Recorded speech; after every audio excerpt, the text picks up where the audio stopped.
Bonjour à toutes et à tous, salut Vincent. Salut Jérôme. Je suis avec Vincent Delourmel. Donc, tu es entrepreneur, tu es formateur, conférencier et magicien et auteur aussi. Tout ça.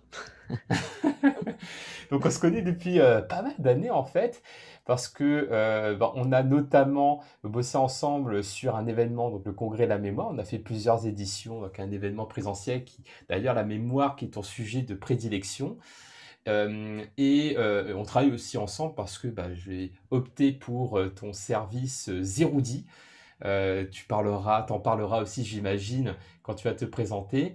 Du coup, je suis vraiment ravi de t'accueillir aujourd'hui pour parler de ton parcours d'entrepreneur et plus particulièrement de ce que tu as pu entreprendre sur le modèle de l'abonnement, parce que c'est un sujet que j'ai envie d'explorer là avec quelques interviews d'entrepreneurs.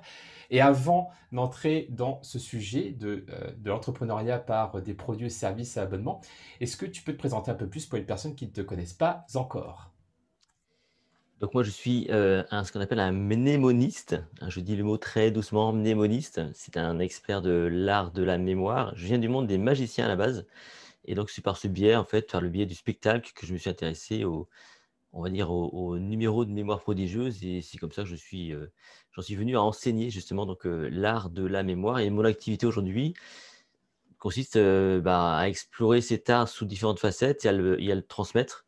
Donc soit sous forme de formation, comme tu l'as dit, soit sous forme de conférences, soit sous forme d'ateliers et évidemment par le web et les écrits, quoi. Donc en fait, tous les supports qui me permettent donc de transmettre, sont les bienvenus.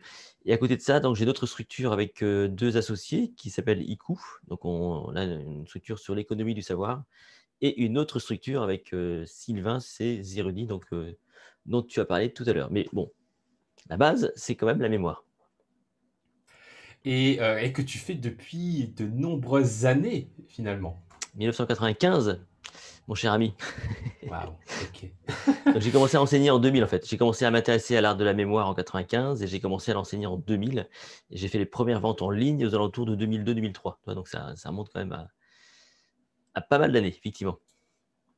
Et c'est super intéressant parce que du coup, tu as pu voir tous les passages, les hauts, les bas de l'économie en ligne. Ah oui, oui, oui, Et, oui. et justement, parce qu'il y a eu l'infopreneuriat, il y a eu le fait de vendre des produits-services, de la technologie, etc. Toi, et par rapport à ton expérience, aujourd'hui, là, si on devait faire un état des lieux de qu'est-ce qui marche le mieux aujourd'hui sur Internet, ce serait quoi? Est-ce que c'est encore l'infopreneuriat? Est-ce que c'est le blogging? C'est quoi qui marche en ce moment? C'est toujours pareil, si tu veux, le web a toujours été tourné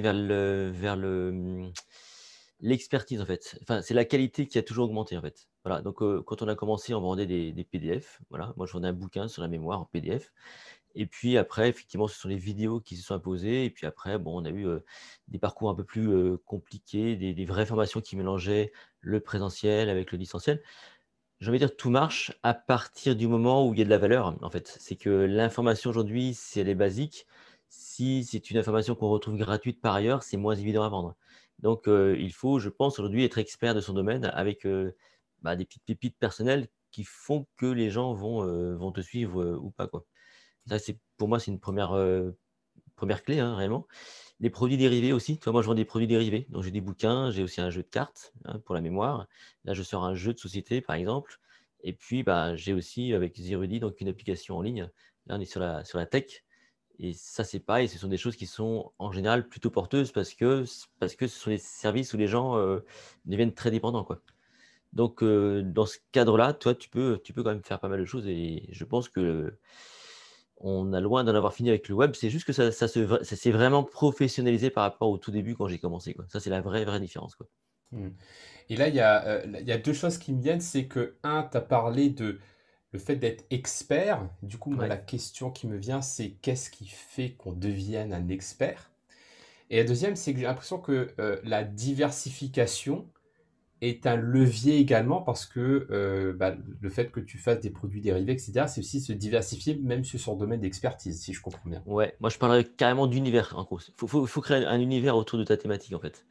C'est-à-dire qu'effectivement, si tu restes quand on est à des vidéos sur internet que tu vas vendre, bon, c'est bien, mais tu vas te couper quand même d'une frange de gens qui ont peut-être envie de te lire, peut-être d'avoir envie de toucher des objets, tu vois? Donc il faut vraiment penser cette activité en mode 360° et de voir, voilà, en fait, à partir d'une expertise, tu peux faire des conférences physiques. Bon là, en ce moment, c'est pas le top, mais oui, on peut faire. Des formations physiques, des formations distancielles, du, asynchrone, donc en e-learning. Tu peux faire effectivement du jeu pédagogique, tu peux écrire des bouquins, tu peux créer des congrès. On a fait nous des congrès avec toi, donc tout ça, c'est un univers global et je pense qu'il faut vraiment penser son projet comme ça. Ça veut quand même dire qu'aujourd'hui, si tu veux, quand tu te lances dans une activité de ce type, il faut vraiment avoir l'esprit entrepreneur, quoi. C'était pas le cas autrefois, hein. Autrefois, finalement, on avait un pauvre PDF, on avait 50 € de budget, on faisait la pub sur AdWords et on vendait vraiment beaucoup et c'est plus le cas maintenant, quoi. Donc ça, c'est pour moi la vraie grande, différence, C'est tu vois? c'est quoi un vrai esprit entrepreneur? Un esprit entrepreneur, c'est quelqu'un qui déjà a une vision, quelqu'un qui a toujours un temps d'avance aussi, j'ai envie de dire, qui sait faire des prévisionnels, qui sait réfléchir en termes de chiffres et qui tout simplement donc mesure ses réussites, ses résultats, quoi. C'est quelqu'un qui pilote, quoi. Donc c'est pas quelqu'un qui va y aller à tâtons. On voit aujourd'hui, pour moi, si tu veux, la fausse bonne idée de ces dernières années, c'est ce qu'on appelle l'auto-entreprise. Moi, je vois arriver des tas de personnes, parce qu'on accompagne des gens, nous, sur Zerudi, dans cette, dynamique-là. Ils viennent, si tu veux, en mode auto-entreprise, mais c'est pas tellement le statut qui est embêtant, c'est l'état d'esprit qui va derrière. C'est que je viens en auto-entreprise parce que ça il y a pas de risque, parce que ça coûte, rien, en fait et je vais tester. C'est un peu ça les gens qu'on a, tu vois? Moi, quand j'ai monté ma boîte, alors je sais pas pour toi, mais quand j'ai monté ma boîte, il fallait donc, faire un prévisionnel, il fallait voir la banque, il fallait convaincre la banque d'avoir de la trésorerie ou en tout cas d'avoir, un apport et puis tu investissais. Donc, moi je suis parti avec un investissement par exemple. Il a fallu que je passe par la banque, par une boutique de gestion, par un expert comptable, par, un prêt d'honneur et tous ces gens-là, si tu veux, à un moment donné, ils te conseillent quoi. Ils te disent: «Bah, ouais, on croit à votre projet donc on vous suit» et pour moi ça c'est très différent, très différent. Donc, on peut effectivement se lancer, en entreprise comme ça, un peu en dilettante, mais moi je pense qu'il faut vraiment avoir l'esprit d'entrepreneur et de prendre le projet vraiment un projet, il faut avoir une vision derrière, il faut avoir, cette, capacité à mesurer, on va dire les chiffres d'affaires, les potentiels et cetera, quoi. Voilà. Mmh. Donc l'esprit entrepreneur en anticipant, en prévoyant, en organisant, en En pilotant, en investissant. investissant, OK. Ah oui, ouais. Et également un statut d'expertise, un statut d'expert pour pouvoir également percer. Alors et justement, bah, comment on devient expert en fait? Ce que c'est qu'on peut voir, on peut écrire voilà expert en Oui, tu as raison, tu as et raison, je pense que c'est une question de vraie pratique et il y a une question quand même d'expérience, hein, dans l'expertise. C'est surtout des gens qui effectivement se sont quand même bien intéressés à un sujet, qui l'ont creusé, qui l'ont pas seulement lu. Tu vois? Il y a des tas de personnes qui ne sont que des théoriciens, par exemple. Un vrai expert, c'est quelqu'un qui a expérimenté dans différents contextes, différentes notions. Alors moi, c'est la mémoire et pour le coup, là, moi, si tu veux, mon expertise, je l'ai mise en œuvre sur un défi qui consiste à créer et mémoriser une encyclopédie de culture générale, par exemple. Donc ça me permet, si tu veux, moi, aussi d'avoir un petit support de recherche et de découvrir des choses que peut-être d'autres auteurs, n'ont pas forcément décrites et ouais, d'apporter quelque chose de nouveau, quoi et je pense des vrais conseils et pas des conseils, on va dire, un peu tout fait, quoi, tu vois? j'ai lu ça. Je trouvais ça intéressant dans un livre. Allez, du coup, je te conseille ça quoi.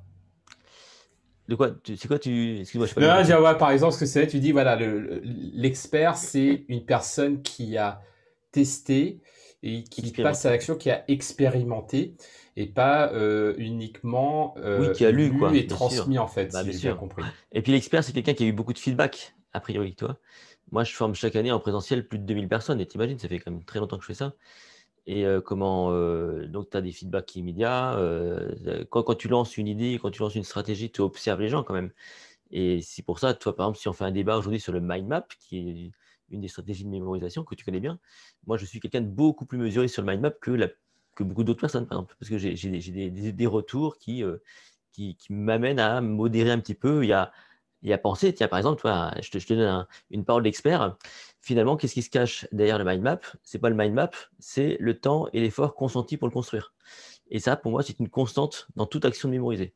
Voilà, l'effort et le temps consenti. Et que tu fasses ça. Et pourquoi ça marche avec le mind map? Bah parce que quelque part, tu as cassé un peu le rapport à l'effort et tu as l'impression peut-être que c'est le mind map, mais finalement, c'est ton travail d'avoir été chercher des mots-clés, de les avoir organisés, d'avoir créé ce mind map, mais quelque part, tu aurais pu faire aussi un résumé par écrit, tu aurais pu faire. Et moi, dans tous les tests que j'ai pu faire, j'ai vu quand même que ce soit une stratégie contre une autre, c'était à peu près les mêmes résultats, quoi. Donc, moi, j'ai On le pourra sentiment, faire si tu une veux. table ronde avec un débat Ah ouais, mais là-dessus. bien sûr, c'est ça, c'est des discussions qu'on a avec d'autres personnes. Mais ce que je veux dire, ça, Ouais. si tu veux, ça, c'est un peu la vision de l'expert, ça, parce que ça, je te le sors pas comme ça de mon chapeau, hein.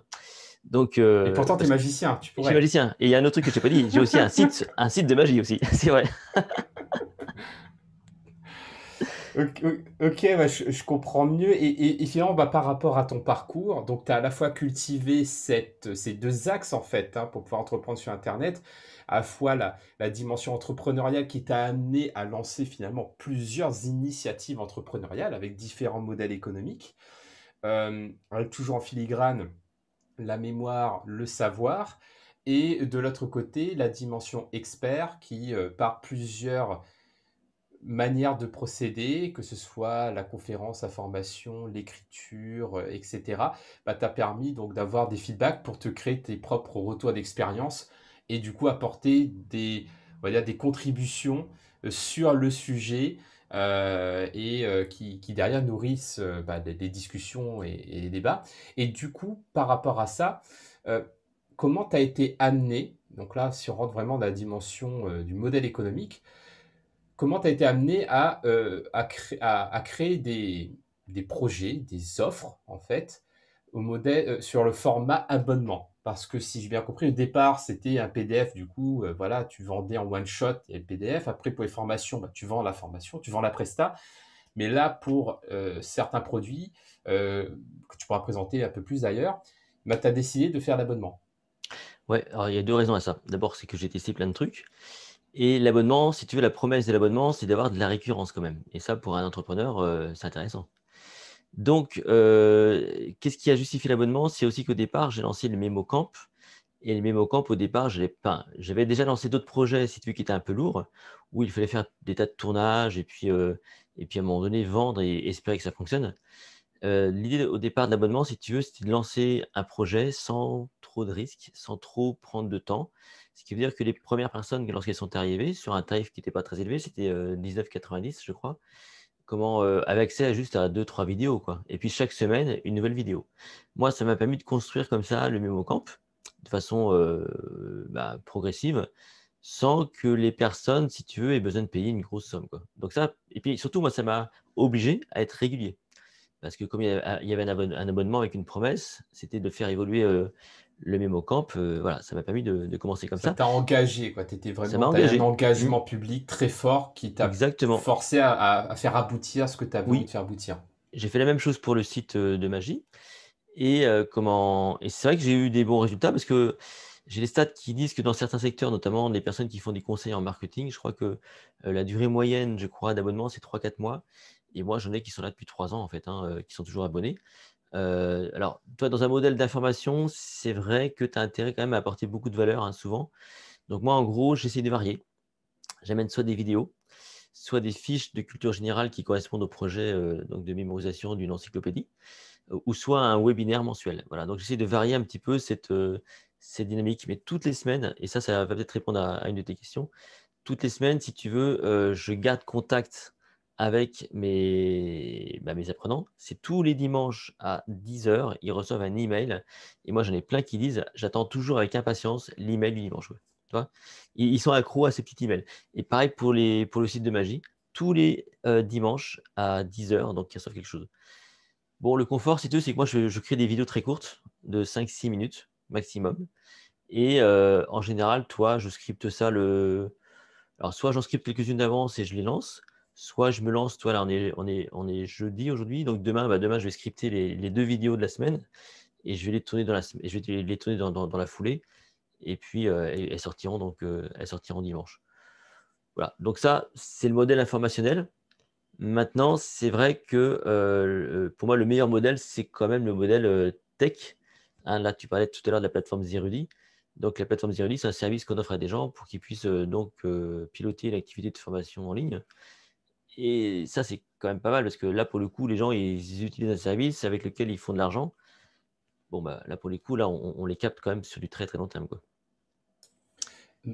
Parce que c'est vrai que contrairement au modèle par exemple de MemoCamp qui est un abonnement où toutes les semaines tu reçois des informations, une vidéo en fait pour mémoriser quelque chose de Alors soit nouveau. vidéo, soit fiche à télécharger de culture générale Ok, ou soit une invitation à un webinaire. Toi, j'essaie de varier quand même. ok. Ouais. Et c'est vrai que bah, du jour au lendemain, en fait, on peut arrêter l'abonnement Mmh. et se dire, bon, bah, je peux revenir dans un an. Et en fait, il n'y a pas de gros changements. Alors que c'est vrai qu'une technologie, par exemple, moi, mes sites, trois de mes sites sont sur Zerodi. C'est ouais, c'est Et, vrai. et si demain je dis, bah, en fait, non, bah, Zerodi, j'arrête, du coup, c'est vrai que j'arrête pas comme ça, quoi. Non. J'ai tout. Surtout quand tu as de l'abonnement. Alors quand tu as l'abonnement, quand tu as du contenu, effectivement, parce qu'il faut quand même, Voilà. bah, faut tout rapatrier, il faut aller sur d'autres plateformes si tu fais une autre plateforme. C'est quand même pas simple quand même. C'est pas Mm. voilà, c'est pas Donc, en effet, c'est vrai que c'est différent. Et justement, en off, tu commençais à parler de ça, de bah, quelque part, que plus ça va aller, et plus ça va être quelque part difficile de réussir à fidéliser ou avoir de nouveaux clients sur un format abonnement, mais pour de l'information, si j'ai bien compris. c'est mon sentiment moi, si tu veux. C'est le sentiment que j'ai, c'est que l'information, elle est quand même partout. Donc encore une fois, à moins d'avoir vraiment quelque chose d'hyper qualitatif, par exemple des conseils vraiment de pros pour des pros. Là, effectivement, on peut imaginer que les gens vont rester, abonnés parce que ça va les faire avancer. Je veux dire, toutes les informations qui, vont amener, par exemple, des entrepreneurs à progresser dans leur métier, à mon avis, ça, en abonnement, ça marche. Les informations, peut-être un peu plus, plus proches de la presse, hein, qu'on peut le voir aujourd'hui comme, les magazines qu'on achète, quoi, hein. On voit bien que ces magazines-là, c'est pas cher et ils ont du mal à s'en sortir. Bon, bah, tout ça, j'ai envie de dire, c'est vrai que ça va être, un peu plus compliqué à mon avis, donc de maintenir ce genre d'abonnement. C'est pour ça que moi je suis repassé, tu vois, sur le MemoCamp. J'ai arrêté l'abonnement il y a à peu près maintenant 1 an, pour repasser sur un format un peu plus classique. Pourquoi? Parce que j'avais tellement de contenu, tellement de vidéos que ça se justifiait plus trop d'avoir un abonnement, quoi. Voilà. Donc alors que sur le site de magie, j'ai continué parce que le site de magie, tu vois, les gens, ils reçoivent un tour de magie toutes les semaines. C'est un petit peu comme un jouet, quoi. Donc, Mhm. on n'est plus trop sur l'information, on est vraiment sur quelque chose d'expérientiel. Les gens, je pense qu'ils attendent tous les dimanches le petit truc qu'ils font, à table, dans leur famille, tu vois? Et là, il y a un petit côté peut-être plus, plus gadget, quoi, tu vois? Qui marche bien. Oui, parce que finalement, on voit les formats abonnements qui fonctionnent, Netflix, Amazon, etc. Et c'est toujours du nouveau contenu qui va faire que les personnes restent abonnées. Et justement, une question que je me pose, c'est toi, comment tu fidélises les clients? Parce que c'est vrai que c'est bien d'en avoir de nouveaux et on va en parler, bah, de voir comment avoir de nouveaux clients. Mais il y a un vrai enjeu parce que finalement, le format abonnement, comme tu dis, il est intéressant bah, si les gens restent. Parce que si les gens se Mmh. désabonnent au bout de 2 mois, bah, ça devient tout de suite moins intéressant. Bah, pour moi, ce que je te disais tout à l'heure, c'est le petit mail que j'envoie chaque semaine, en fait, qui, je crois, les rend un peu accros. Alors dans chaque email, en plus, je mets des petites infos complémentaires, je mets des petites blagues, ce genre de choses. Donc j'essaie vraiment d'avoir un rapport très, très proche avec mes abonnés et pas que. Aussi, j'ai lancé, des communautés, notamment sur Discord. Discord, je sais pas si tu connais, c'est, moi, il y a longtemps, j'avais des forums sur mes sites. J'avais arrêté parce que c'était un peu compliqué, je trouvais, à gérer, Discord, c'est plutôt un truc communautaire, plus proche de fils de discussion comme, Facebook, ce genre de choses, mais vraiment dédié à ça, avec des salons qu'on peut créer, ce qui est intéressant, si tu veux, c'est que sur la même appli, Discord, tu vas pouvoir donc, retrouver toutes tes communautés, en fait et c'est très pratique parce que c'est synchronisé sur tes smartphones et tout. Donc tout ça, voilà, ça marche de concert. Ce qui est sûr, c'est que si tu veux garder contact, si tu veux fidéliser tes abonnés, il y a 2 choses, hein. C'est d'apporter toujours de l'information valable, qui doit les surprendre un minimum quand même, hein. Faut essayer de les surprendre et puis, bah, garder contact avec eux, être à l'écoute, et puis certainement faire des lives, hein, de temps en temps pour avoir un vrai contact physique, quoi. Je pense que c'est un peu Donc les 3 là, clés. dans t'écoutant, j'ai l'impression que surtout sur la partie de l'information, bah non pour l'information, c'est qu'il s'attache à la fois à la valeur ajoutée, mais aussi à l'expert, en fait. Oui, clairement, ouais. Il y a une vraie relation de confiance, hein, parce que ouais, ouais, clairement. Bah, c'est après c'est un peu toujours pareil. Bon, bah, toi, tu connais ça parce que tu as été édité et moi aussi. Quand tu as été édité, quand tu as été quand même un peu visible, dans les médias, ce genre de choses, c'est vrai que ça reste quand même plus facile, faut être honnête. Parce que, bah, voilà, donc les gens, ils t'ont déjà identifié comme expert et Mmh. ils sont plus enclins à te suivre et à te faire confiance, quoi. Mmh. Il y a tout ça, hein, vraiment, mais tu sais, Ouais, moi, non, j'ai vu pas mal d'offres en abonnement, je l'ai des fois suivi et c'est vrai que ce qui pêchait souvent, c'était la différenciation, c'était la valeur ajoutée, quoi. mmh. Donc Donc déjà penser à réfléchir comment, hem, réussir à créer de la surprise, créer de la valeur ajoutée, créer du lien et de la confiance avec sa communauté pour fidéliser. Et après, quand même la question à 1 000 000 comme on dit, bah, du coup, comment avoir de nouveaux clients? Parce que du coup, si tu arrives à avoir de nouveaux clients et à les fidéliser, sur le format abonnement, bah, c'est un peu le saint graal, en fait. bien sûr, ah, il y a pas de secret, hein, on en revient toujours au même, c'est la com, hein. Donc basiquement, il faut savoir faire du bruit. Donc ce sera toujours les gens qui font le plus de bruit qui sont les bah, voilà, qui sont les plus, j'ai envie de dire suivis, hein, quelque part. Donc bah, moi, je suis présent sur tous les réseaux, déjà d'une part et puis alors c'est pas moi qui m'en occupe, hein, je délègue ça. Mais comment, donc faut être présent, je fais la pub sur, internet, plutôt sur Google pour le coup et puis après moi je fais Plutôt des Google actions. que Facebook. Ouais, ouais, ouais. Plutôt Google parce que Google pour moi c'est la recherche, il y a de l'attention dans Google, tu vois? Facebook, c'est moins intentionnel quand même, c'est beaucoup plus par, supposition d'intérêt, Mmh. et comme maintenant Google avec, leur système analytics, il faut tout un système si tu veux de lookalike. Alors les systèmes lookalike, c'est, ils vont si tu veux mettre en lien les bases analytics avec, ads et puis à un moment donné, ils vont dire: «Tiens, alors les gens de ton site, c'est tel profil, est-ce Mmh. que tu veux qu'on lance une annonce pour ces gens-là?» Mmh. Tu vois? Donc ils font, un peu ce que fait Facebook aussi, hein. Sauf que là, on est quand même sur de la recherche intentionnelle. Donc c'est quand même des Mmh. gens qui tapent un mot-clé et qui viennent de leur, plein gré. C'est juste que moi, je maîtrise mieux les coûts sur ads que j'ai maîtrisé sur Facebook. Moi, j'ai fait longtemps de la pub sur Facebook et Mmh. j'ai le sentiment, enfin, en tout cas dans mon activité, de pas forcément m'y retrouver, quoi. Bon, après, je veux dire, faut tester, hein. Donc il y a ça et moi je fais un autre truc, que tu peux tester, c'est que, mes webinaires que je fais chaque mois pour mes apprenants, enfin mes apprenants en tout cas ceux qui ont payé, eh bien j'ouvre 20 places à des gens qui ne sont pas encore abonnés. Ah! Donc je vais les inviter et puis donc ils vont rejoindre la communauté. Ils vont Mmh. donc être là. Donc moi je vais les identifier parce qu'on a tout un système sur Zeruli donc de traçabilité. On sait ce que font les gens. Ils sont enfin on peut les mettre dans des groupes d'intérêt et ces gens-là à la fin donc du webinaire, je leur fais une offre. Voilà. Et du coup, ça leur donne envie. Ils disent: «Ah, mais ça vous Bah, avez mis une énergie géniale», c'est ça, et l'idée cetera. c'est de leur Ouais. montrer ce qu'il y a à l'intérieur et puis on en parle et puis Mmh. surtout ils savent quel est le sujet de la fois d'après. Donc forcément, Mmh. pour un peu que ça matche, ils vont avoir envie de venir et c'est comme ça que souvent, ouais, c'est même comme ça maintenant beaucoup que je convertis quoi, tu vois? D'accord, donc si je comprends bien, tu as des stratégies sur les réseaux sociaux et sur Google, pour avoir des nouveaux leads, donc des Oui, c'est ça, ouais. nouveaux inscrits, qui, bah, s'inscrivent, pas forcément à ton abonnement, mais à ton site? À mon site, ouais, toujours, hein. Faut toujours y aller en 2 étapes, hein, 2-3 étapes d'ailleurs parce que c'est pas évident aujourd'hui de vendre comme ça sur un one shot. Il y a qu'Amazon qui peut faire ça parce que voilà, eux, ils ont tellement de trafic que, voilà, mais Ouais. nous non. Donc du coup, donc tu prends, voilà, tu ramènes les gens sur ton site, tu captes leurs emails et après tu leur donnes envie à travers, 20 places offertes pour, les C'est webinaires du ça. mois qui normalement sont uniquement pour la Réservé aux communauté. aux aux membres du Mimocamp, oui, tout à fait. Mais toi, là, tu parlais un petit peu de ces leads. Un truc qu'il faut savoir faire aujourd'hui qui est très différent de ce que je faisais autrefois, c'est travailler avec des micro-listes. Hein, il y a plein de gens qui disent: «Ouais, mais moi j'ai pas de liste». Mais il faut savoir que moi aujourd'hui, je fais des cartons avec des petites listes. Par exemple, j'ai accompagné, il y a à peu près 1 an de ça, un de nos clients. On a monté une liste de 53 personnes et on a généré comme ça plus de 15 000 € de vente. Donc c'est faut plus chercher forcément à faire des grosses listes aujourd'hui. Il faut faire des bonnes listes. Heu, Comment on fait quand une moi bonne j'invite liste? bah, toi, c'est ce que je te dis, j'invite des gens à un webinaire. Mmh. Bon, bah, c'est des gens quand même qualifiés, hein, pour le coup, hein, c'est des gens qui s'intéressent à ça. Ils vont être, 15-20.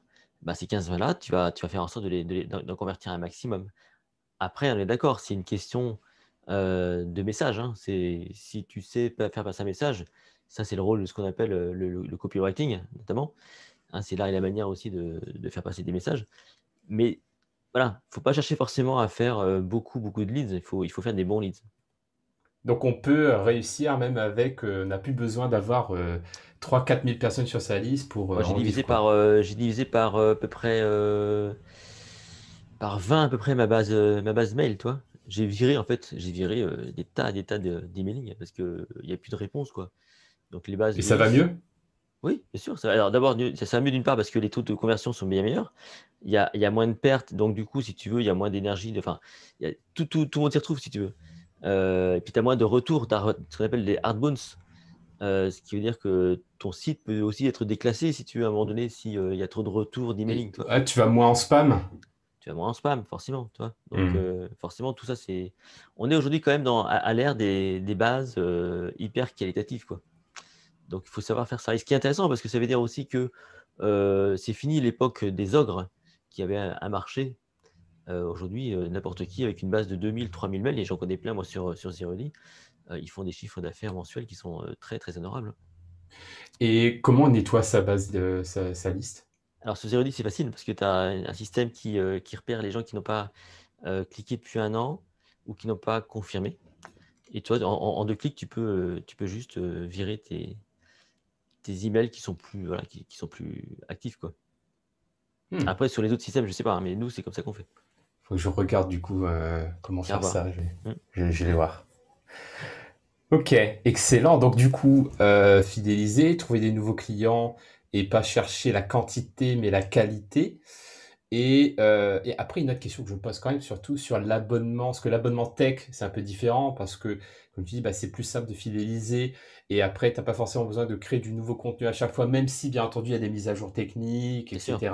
il y a un service derrière. Euh, Ouais. Mm. mais quand tu es sur, et là tu l'as expliqué dans tes produits abonnements, tu crées du contenu chaque semaine. Et ça, Oui. c'est quand même énergivore.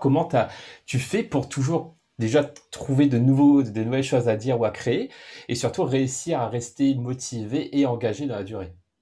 Alors du coup, il y a cette variété, hein, de formats que je propose, tout qui est de la vidéo, effectivement, là, qui est plutôt stratégique. Et moi, ce que j'ai fait, si tu veux, j'ai déjà distingué plusieurs thématiques. Donc, il y a la thématique de l'attention, de l'encodage, de la récupération. Après, j'ai Memo Kid. Là, j'ai lancé Memo Club pour les personnes âgées. Il y a d'autres, on va dire, catégories qui vont arriver. Moi, l'idée, c'était au départ, c'est de créer une espèce d'encyclopédie universelle de la mémoire, en fait. Voilà. Donc, une espèce de grosse ressource. Et du coup, et ce qui est marrant, c'est que c'est souvent les apprenants qui me posent des questions, qui me donnent des idées, et c'est aussi tous les feedbacks que j'ai dans mes interventions, présentielles. Ce qui est marrant, si tu veux, c'est que quand moi je me suis, lancé là-dedans, j'ai toujours refusé de me limiter au web. Plein de gens finalement ont, arrêté le présentiel pour se lancer que sur le web, et moi je me suis toujours dit que c'était important de rester au contact des gens pour avoir des feedbacks. Et ben toi, c'est ces feedbacks-là qui m'ont toujours donné des idées, parce qu'on me pose des fois des questions auxquelles j'aurais jamais pensé, et puis avec les gens, on réfléchit à la solution, et moi je note tout ça. Donc en gros, voilà, j'ai noté plein, plein, plein, plein, plein d'idées, et j'en ai encore pas mal, encore, sous le coude là, tu vois? Et à côté de ça, donc j'ai mes fiches de culture générale, et donc des fiches de culture générale, là, j'en ai sorti 350 aujourd'hui, mais c'est sans fin la culture générale, si tu veux, je peux en faire, toute ma vie, quoi. Donc ça, c'est pas, voilà, ça, c'est pas un problème. Donc il faut trouver des formats. Tu vois, peut-être pas trop s'enfermer dans un seul format, voir qu'est-ce que je peux offrir comme, comme information, sous quel format, régulièrement, quoi, par exemple. Et puis, déjà, c'est moins lourd à gérer, c'est plus fun, tu t'ennuies moins, et même pour les gens, c'est plus varié, quoi. C'est mieux. Hmm. J'aime bien cette idée de créer par rapport aux demandes et aux feedbacks que tu as reçus. Parce que du coup, tu es sûr que parce que tu vas créer va être utile ou va être attendu. Alors que parfois, on se dit, bah tiens, j'ai une superbe idée, on lance ce truc et au final, Ça marche pas. ça nous parle à nous, mais pas Ouais, c'est ça. forcément à l'autre. Et oui. Hmm. Super, bah, excellent, c'était super riche. Merci beaucoup Vincent, j'ai appris énormément. Pour conclure cet échange, est-ce qu'il y aurait un message ou un conseil que tu aimerais partager, quelque chose que tu n'as pas dit durant cet échange et que tu aimerais partager avec nous? Si ces messages, ça s'adresse à des entrepreneurs, c'est peut-être le petit message du départ, quoi. Ouais. C'est vraiment, vraiment de quand aujourd'hui, hein, je crois que plus qu'aujourd'hui, enfin vraiment aujourd'hui, hein, c'est, de pas forcément arriver comme ça en dilettante sur un projet, mais d'y aller vraiment, vraiment avec un vrai projet auquel vous croyez vraiment, sur lequel vous êtes prêt à investir. Et moi, je crois vraiment à ça. Donc si vous voulez vraiment réussir votre projet, eh ben, n'hésitez pas, voilà, à aller voir votre banquier, à vous dire: «Voilà, j'ai besoin de bon matériel, j'ai besoin de ceci, de cela» et de miser sur vous, quoi. Parce que quand vous avez fait un emprunt d'entreprise, bah, c'est plus tout à fait la même, mécanique parce que, bah, faut le rembourser cet emprunt. Donc ça vous engage encore une fois et vous ferez, je pense, les choses très, très différemment, quoi. Donc Mmh. Comme quand on est engagé, ah quand ouais. on a fait un abonnement avec des Clairement, clients qui nous clairement, payent. clairement et moi je pense que ça fait toute la différence et moi à chaque fois que j'accompagne des entrepreneurs, tu verras, c'est souvent ceux qui ont cet esprit, d'investissement qui font les choses, qui font des belles choses. Toi, je pense à toi, il y a Nicolas, vous êtes capable d'investir dans des présentiels, dans des événements, hein. Tu te rappelles quand vous avez fait l'événement avec Tony Buzan? Donc c'est bah, Mmh. voilà, vous investissez de l'argent, du temps, vous savez pas si vous allez retomber sur vos pattes. N'empêche que c'est ça, être entrepreneur, quoi, c'est de prendre des risques. Donc le goût du risque, je Mmh. pense que c'est ça qui est important. Mmh. Super, merci beaucoup Vincent. Donc du coup, pour te retrouver, comment on fait? Les-secrets avec un s.com. Voilà, tout simplement. Tu vas sur mon site ou alors OK. tu tapes mon nom Vincent Delormel et tu tomberas soit sur ma chaîne YouTube, soit sur mon site, soit sur tout ce qui va bien, quoi. Voilà. Mmh. Bon, de toute façon, je mettrai ça en ressource également dans l'article sur YouTube. En tout cas, merci beaucoup Vincent, c'était super et bah, je te dis à très bientôt. Salut Jérôme, à bientôt.